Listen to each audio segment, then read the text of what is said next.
Hello, YouTube.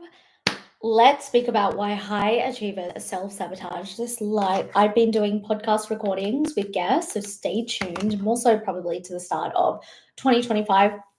And I just feel super inspired with the past couple of days, having such great conversations, and conversations with my private clients as well has been insane. And I really want to dive in deep to some of the reasons why high achievers like you and I, those of us that have this big dream and desire to create such an insane life, to create a life of success, whatever success is to you, to feel abundant in all ways, not just money and experiences, opportunities, abundant in relationships.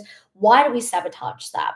And something that I spoke about on my story today with one of my brand new clients is we had our first phone call today. And on paper, and this is what normally happens with high achievers, on paper, life looks pretty good, right? We feel like we're ticking things off. So, why do we have this internal feeling of dissatisfaction? Why do we have this internal feeling like nothing's good enough, or, the results aren't adding up in correlation with the amount of energy and time and effort and resources that I'm putting into it? So why do we feel like this as high achievers? And this is what I was going through with my client. And something that I was saying to her is it does not matter how much our life looks like on paper. And if we quite literally write it down, it looks good and everyone's saying it's good.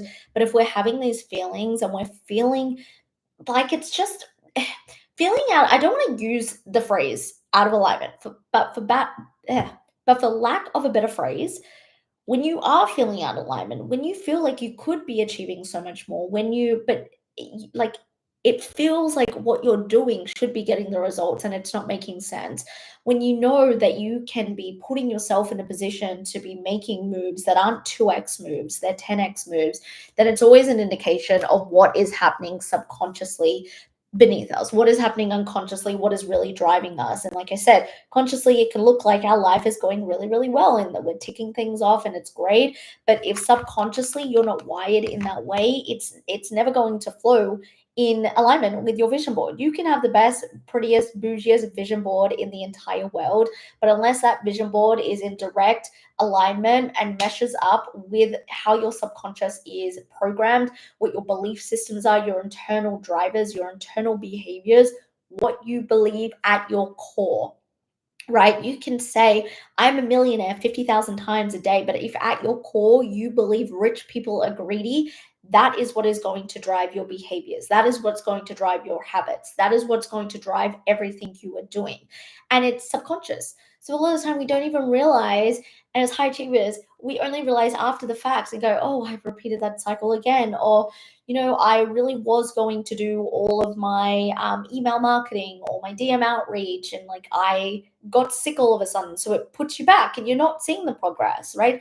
Things like attracting, especially I see with business owners that almost take like this pride in getting sick after a big launch and feeling super burnt out. It's not normal. It's not normal, right? If you are a business owner and you feel like you are making lots of money and you're seeing lots of success and you're getting lots of clients, but after every launch or every round of a program, you are sick or you can't function, you can't show up for your business. And I don't mean taking time off, right? Like I take time off after launches, I take time off after I've had back to back programs. I don't mean that. I mean, you're genuinely sick or you can't function and you can't go on social media. There is something subconsciously happening. And I see it a lot in this industry where there'll be these coaches, well-known coaches, that have these big launches and then they're off their socials 2-3 weeks post-launch, post receiving all that money, post receiving new clients, post having this success. There's something subconsciously that withholds them from feeling safe with that success, and they may do things such as get rid of that money quickly, or the clients that they said yes to maybe really aren't the perfect fit for them.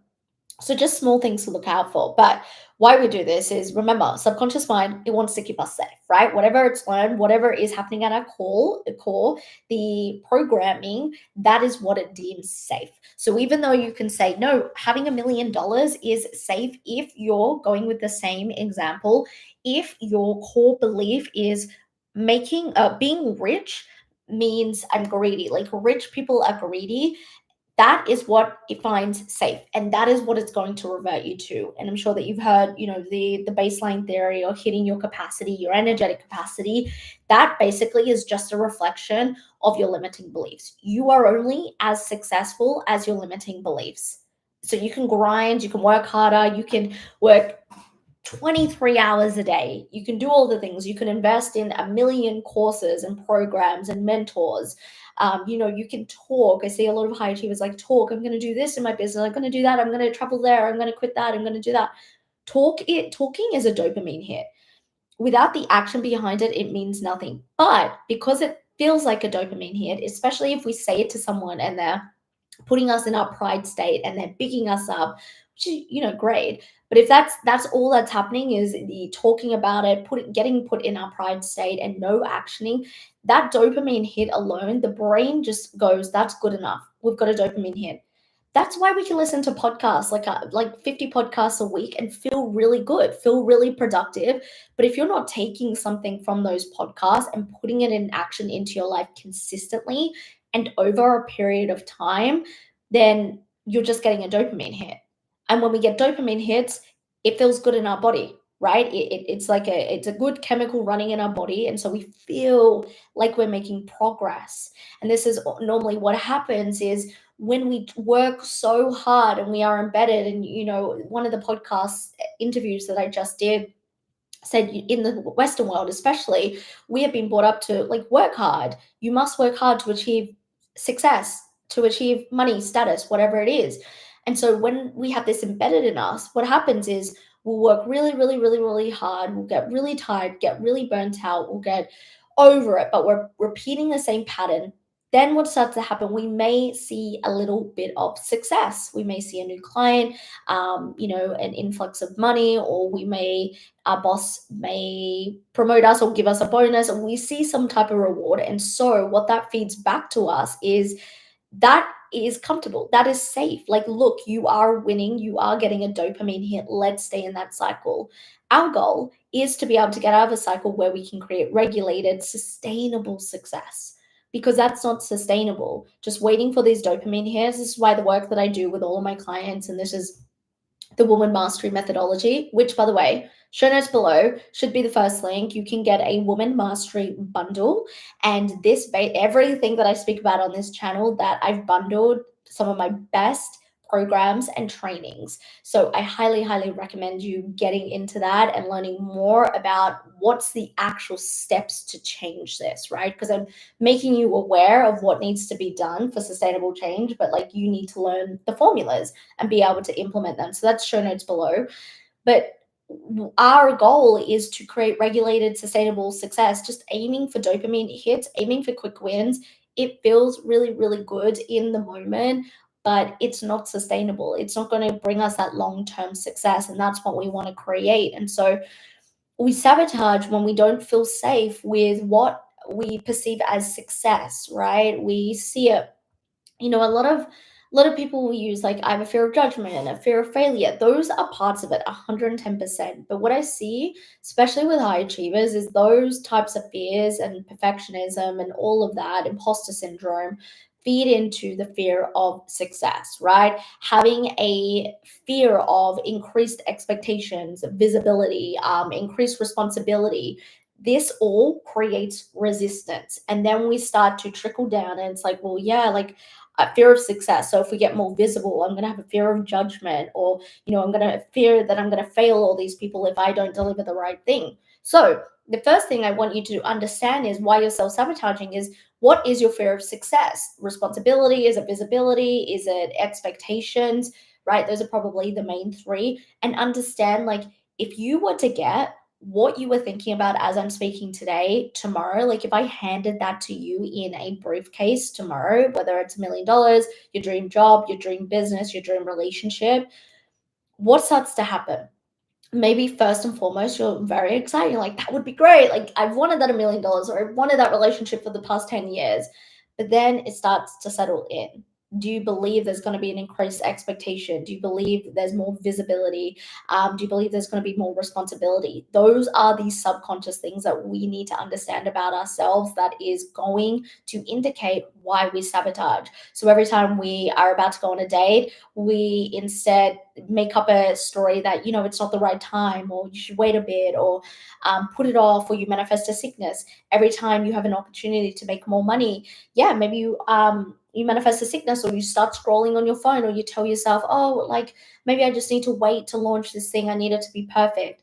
Start being very, very consciously aware of your behaviors. And this is what I teach my clients. Be so consciously aware of your behaviors and what is actually happening and the patterns you keep repeating every single day, because that is going to show you exactly how you were sabotaging. It's one thing to be like, yeah, I self sabotage the money I want or the relationship I want, but it's another to fully recognize exactly what those behaviors look like.